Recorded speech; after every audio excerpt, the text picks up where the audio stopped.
Magandang gabi sa inyo lahat. Ako nga po pala si Jayansay J. Gomez.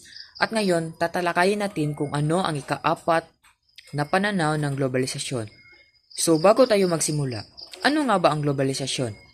So, ang globalisasyon po ay proseso ng malawakang ugnayan ng mga bansa at tao sa buong mundo sa pamamagitan ng palitan ng kalakal, serbisyo, idea, teknolohiya at kultura. So ang globalisasyon, ito ay isang proseso ng isang malawakang nag-uugnay ng mga bansa at tao sa buong mundo. So ito po ang mga example ng globalisasyon. Halimbawa, ay una, kalakalan sa iba't ibang bansa, pag-i-import at pag-i-export ng mga produkto.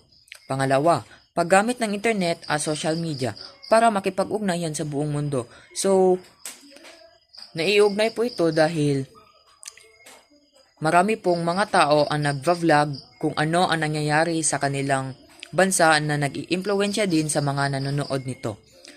Pangatlo, paglalakbay at turismo sa iba't ibang bansa. So, kagaya nga po ng paggamit ng internet at social media, ito din ay nakaka-impluwensya sa mga turismo or ang mga turismo po mismo ang nakaka-impluwensya sa mga tao kung saan sila pumunta. So, pang-apat naman ay pagkalat ng pelikula, musika at kultura tulad ng mga K-pop o Hollywood movies. So, magkakaugnay lang din po ito sa paggamit ng internet at social media at paglalakbay at turismo. So, dahil tapos ko na pong ma-explain kung ano ang globalisasyon at nakapagbigay na din ako ng mga halimbawa.